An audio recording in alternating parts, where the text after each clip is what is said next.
The hole is huge. What you see today may not be there tomorrow. And it's only getting bigger. We wouldn't be surprised if by the end of this wet season, much of the lower portion of the spillway has been eroded away. The spillway, where reservoir water is released during rain events, is no longer a smooth track. Water is a very powerful force. The giant hole opened up yesterday. The floodgates were closed. Today, a test run to ease pressure on the dam. 20,000 cubic feet per second ripped the hole apart even more. Water blasting cement into the air. A portion of the side guard is now gone. Earth torn away as the brown water crashed towards the river below. And when the gates closed, a larger hole was revealed. Tense moments and concern above the dam and below. The spillway could lead to a more serious situation with the dam itself. Officials, though, quickly calming those fears. We do not believe that there's an imminent danger to the dam. The spillway problem persists, and the water, it must go somewhere. We still have some room to absorb the water coming in. Long term, yeah, we're going to have to move water out of the lake.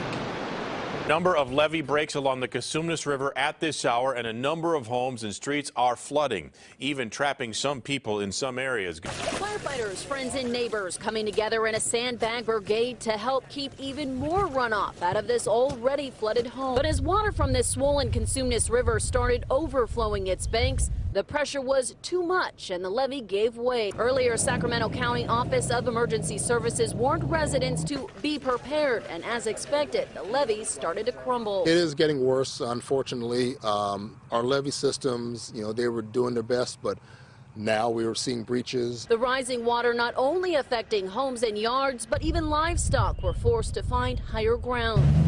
For many who've been around for decades, they know the river's power, but were banking the levees would hold. We're hoping that the amount of water that is escaping will go into the farmlands, but we're finding that there are some situations where homes may be possibly impacted by this. Officials say it's a waiting game to see just how much water will flow and where. We knew the water was coming and that it was going to end up here.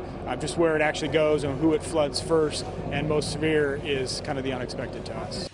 Imagine you're driving on Highway 50 and you run into this, a massive mudslide blocking the road. We have dozens of boulders, large rocks that have come all the way across the highway. Of course, we have lots of trees now down. The tree we see here was sitting 100 feet higher up. It came down in one piece, slid to block the road. Now, the contractors tell me we're looking at 4,000 yards of debris. All of this they have to clean up now, but we did actually find out one car got caught in this.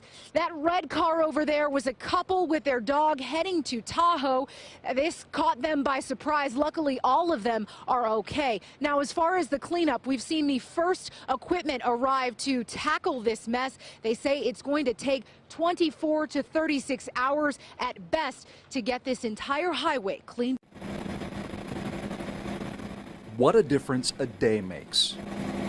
The amount of water flowing into Lake Oroville dropped from 190,000 cubic feet per second to 130,000 in less than 15 hours. A beautiful sunny day without rain allowed that to happen. There was a strong possibility that the water would have come over the top of the emergency spillway, that slope of land next to the controlled spillway. And that's the way this dam was designed. As part of that contingency plan, DWR cleared much of the trees and brush from the emergency spillway. That will reduce the amount of debris that would end up in the lake below and float into the Feather River.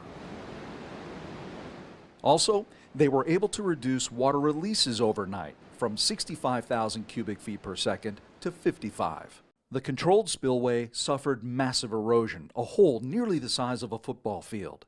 That sent water off its man-made path, taking land and trees with it. The downstream effects of that turned the Feather River into a mud bath. In downtown Oroville, the Department of Fish and Wildlife moved about 4 million small salmon and steelhead from the Feather River fish hatchery to keep them alive.